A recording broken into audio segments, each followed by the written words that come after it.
दानम नमो लोहि सौदानम नमो लोहि सौभागिरियां नमो लोहि सौजायां नमो लोहि सौत्रिकालवती सावनम ओंकारमिंदु संयुक्त नित्यं जयन्ति योगिनः कामदमोक्षदं च ओंकाराय नमो नमः मंगलम भगवान वीरो मंगलम रूपमोहि मंगलम कुंकुमधारी भुजेन्द्रमोष मंगलम नमः समरिसाराय स्वानुभूत्या तथा स्थिति स्वभावाय भवाय सर्वा विभाव नियुक्त निराकार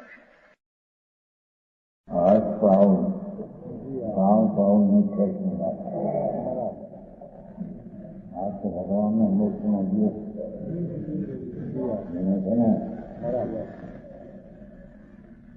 कार्तिक रोज 24 पाठना भागना भगवान मोक्ष कर कार्तिक रोज 24 निकाल गई और 24 में कार्तिक रोज 24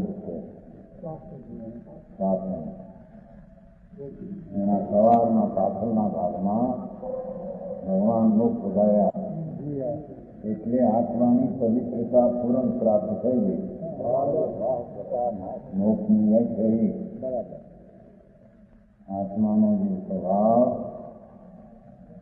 મોક્ષ સ્વરૂપ જ સ્વીકાર છે એવો પર્યાયમાં પૂર્ણ પ્રાપ્તિ થઈ ગઈ એનું નામ વ્યવહાર બાય મોક્ષ કહેવામાં પર્યાયનો મોક્ષ અને દ્રવ્ય મોક્ષ સ્વીકાર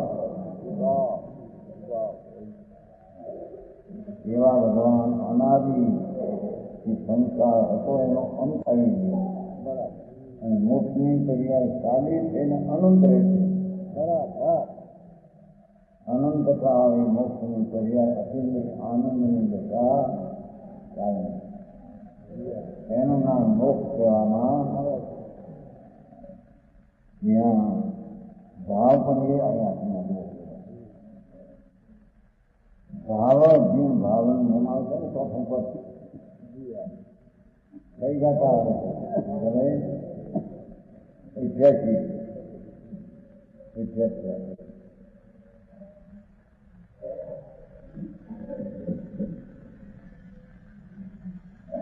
भाई आगे कहें भाई हिसाबी किया नहीं हिसाबी न करे तो अशुद्ध भाव से तंदुरुस्त शुद्ध भी अशुद्ध भाव की तांदुल चोखा निकलो मत साथ में करके गया तब हम बड़े जीवनी के साथ था भाव भाव है कि भावनी प्रधानता से पसंद है किया था एना માટે સાધન છે મત્તો વિશાલી ચિત્તો અશુદ્ધ ભાવો ગો મામયં ઈનામ અપાણું ભાવનમ મત્તો વિશાલી ચિત્તો અશુદ્ધ ભાવ પ્રમાનરતમ आत्मान भावय भावना ये भाई तो देख 40 चित्त नाम तांडुल नामा मत धोखा देते ये अक्षुर भाव स्वरूप भयासन का महामृत्यु में साथ में गया इस हेतु से तो को उपदेश करे हैं ये उपदेश हेतु चित्तने उपदेश करे थे जो अपने आत्मा को जानने को निरंतर जिन भावना भाई सिद्धांत अपने आत्मा को जानने को निरंतर जिन भावना भाई बराबर एक अंदर में अर्थ चाले अल्लाह ने कहा है बराबर अनंत तीर्थंकरो अनंत वितरागो अनंत केवड़ियो एनो जे सार जीन भावना भावे तो बराबर के थयो कि आत्मा जीन स्वरूप से वितराग स्वरूप ध्रुव स्वरूप एनी भावना श्रद्धा ने ज्ञान में સ્વીકારી ધ્રુવને વિષય બનાવી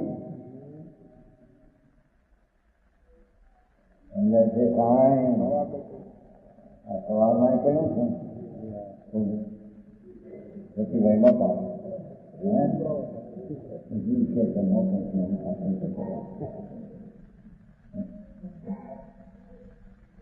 આત્મા છે એક સમયમાં અંદર નિત્ય ધ્રુવ વસ્તુ છે. નિત્ય ભાવના કરવી કહે છે ને અહીંયા એની વસ્તુ પોતે સ્વીકાર નિત્ય ધ્રુવ. એ ધ્રુવની અપેક્ષાએ એક સમયની પર્યાય પણ પરદ્રવ કહેવામાં આવે છે. બરાબર. જે ગુરુ શાસ્ત્ર તીર્થંકરો તો પરદ્રવ પ્રખત પણ એક સમયમાં ભગવાન આત્મા નિત્યાનંદ ધ્રુવ જેનો નિત્ય સ્વભાવ પિંડ એવો સ્વભાવ એ સ્વદ્રવ છે અને એની એક સમયની અવસ્થા છે રાગ વિનાની, નિમિત્ત વિનાની, સંયોગ વિનાની. પોતામાં થયેલી પર્યાય નિર્મળ પર્યાય જે છે એ પણ સ્વીકારી દ્રવ્યની અપેક્ષા એ તેને પરદ્રવ કહેવામાં આવ્યું.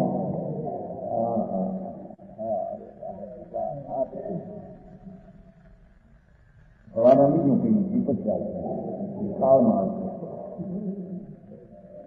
સમજાણું કાંઈ હવે એમ આત્મા શુદ્ધ બુદ્ધ ચૈતન ધન એમ કહ્યું છે ને તો ચૈતન ધન એ છે અસંગ પ્રદેશી ધ્રુવ. બરાબર. શુદ્ધ બુદ્ધ એ ભાવ અને ચૈતન ધન જે છે અસંગ પ્રદેશી ધ્રુવ.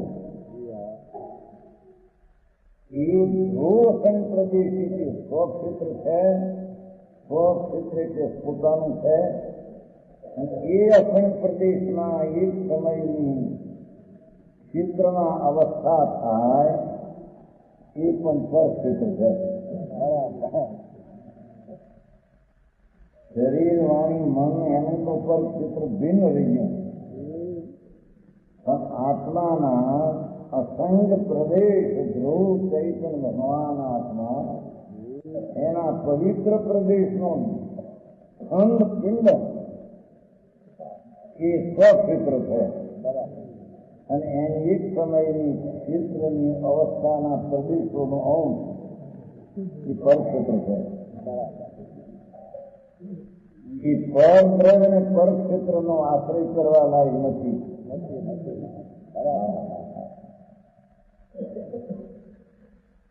સમજાણું કાંઈ આ સર્વજ્ઞ પરમાત્મા અનંત વિતરાગો કેવો એનો આ સારમાં સાર આ ભાવ છે. બરાબર. એના કાળ હોય કાળની વાત કરી એ આત્મદ્રવ દિવાળી છે ને ભગવાનનો કાળ પૂરણ થઈ ગયો શુદ્ધમાં. બરાબર. સર્વજ્ઞ પદ પાણી મુક્ત પહેલેથી પામ્યા હતા. આજે એની પર્યાયનો કાળ શુદ્ધતાનો પૂર્ણ થઈ ગયો. બરાબર. પણ અહીં તો કે છે ભગવાન આત્મા સ્વીકાર ધ્રુવ તે સ્વકાળ એનો છે. બરાબર. સ્વીકાર ધ્રુવ વસ્તુ તે દ્રવનું તે સ્વકાળ તે સ્વસ્વરૂપ છે. બરાબર. અને એક સમયની જે પર્યાય છે સમ્યક દર્શન જ્ઞાન ચારિત્ર આદિની જે પર્યાય એ પરકાળની અપેક્ષા એ પર્યાય સ્વકાળ છે પણ સ્વીકારી દ્રવ્યના સ્વકાળની અપેક્ષા એ સમયની પર્યાય પરકાળ છે. બરાબર.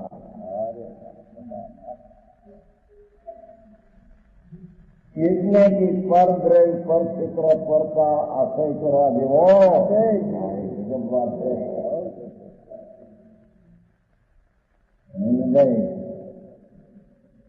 સમજાણું કાંઈ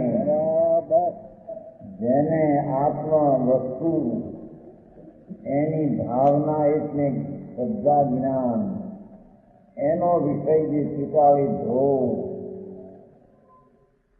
એનો આશ્રય કરવા લાયક છે. જે 11મી ગાથાના સંકુંડાચાર સમયકાળના ભૂયત્સમસ્લો ખરું. ભગવાન એક સમયમાં પૂર્ણ ધ્રુવ, તેનો આશ્રય કરવો, એ આશ્રયથી જીવને ધર્મની દશા સગત થાય. બાકી ધર્મની દશા કોઈ પરને આશ્રય થતી. વિકાળ વસ્તુ ભગવાન આત્મા, એનો એને સ્વકાળ એટલી વસ્તુ જે કાળની વસ્તુ જ પોતે એટલી એવી છે. બરાબર.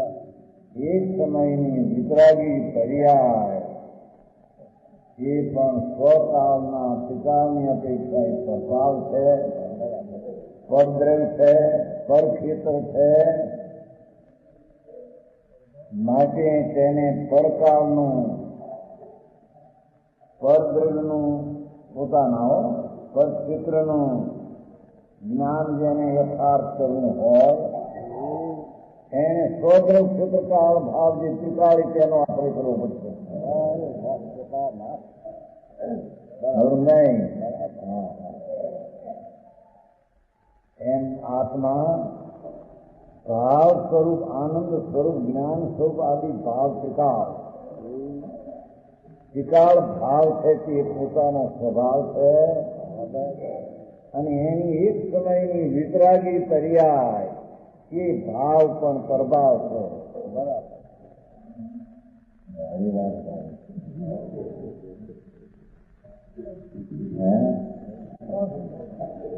નામ વ્રત ભક્તિનો વિકલ્પ તો પ્રભાવ એ તો ક્યાંય બહાર ગયો. હા વિતરાગ મારત એ છે કે જેને એક સમયમાં વિતરાગી દશા કાય સંચિત કૃષ્ણ અને ચારિત્રની પર્યાય પ્રગતિ હોય તો બેને આશે. છતાંથી પ્રગતિનો ભાવ ત્રિકાળ મહાસ્કંદ ભાવ, આનંદના ત્રિકાળી ભાવની અપેક્ષાએ એક સમયનો ભાવ તેને પ્રભાવ કહેવામાં આવે. એટલે કે ત્રિકાળી દ્રવ્ય સ્વભાવ, ત્રિકાળી ક્ષેત્ર સ્વભાવ, ત્રિકાળી કાળ ભાવ ને ત્રિકાળી ભાવ ભાવ. બરાબર. એમાં પર્યાય પરદ્રવ ક્ષેત્ર, પર્યાયનું પરદ્રવ, એક સમયની પર્યાય પરકાળ, એક સમયનો ભાવ પ્રભાવ, એ ચારેયની ત્રિકાળી દ્રવ્યમાં નાસ્તી છે. બરાબર.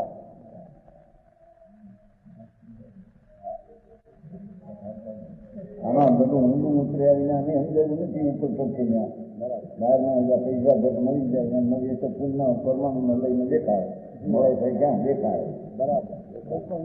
મળે કોને? ભૂજ મળે. અહીંયા અંદર ફળ મળે કોને? અહીં તો એક સમયની પર્યાવરણમાં ભરતી નથી. હા એક સમયની પર્યાય પણ દ્રવ્યમાં ભરતી નથી. તો ભાઈ આ પર વસ્તુ આવે ને મળે એ વાતોનો માલ કાંઈ નથી.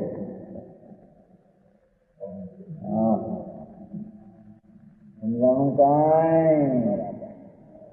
ભગવાન આત્મા ત્રિકાળનું દ્રવ્ય, ત્રિકાળી ક્ષેત્ર, ત્રિકાળી કાળ ને ત્રિકાળી ભાવ, એ ચાર ભેદ કર્યા એ પણ વ્યવહાર છે. એનું ચારનું એક રૂપ અભેદ, એનો આશ્રય કરવાથી ધર્મની પર્યાય સંન્યાસ પ્રગટ થાય છે. બરાબર. એ સિવાય કોઈ બીજો ઉપાય ત્રણ કાળ ત્રણ લોકમાં છે અને નહીં. ક્યાંક આવું ત્યાં નહીં આવતો હોય પણ આ તો મહિનાને વખરવામાં છે કઈ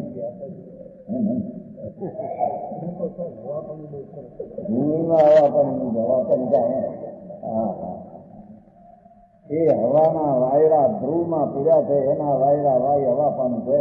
બરાબર.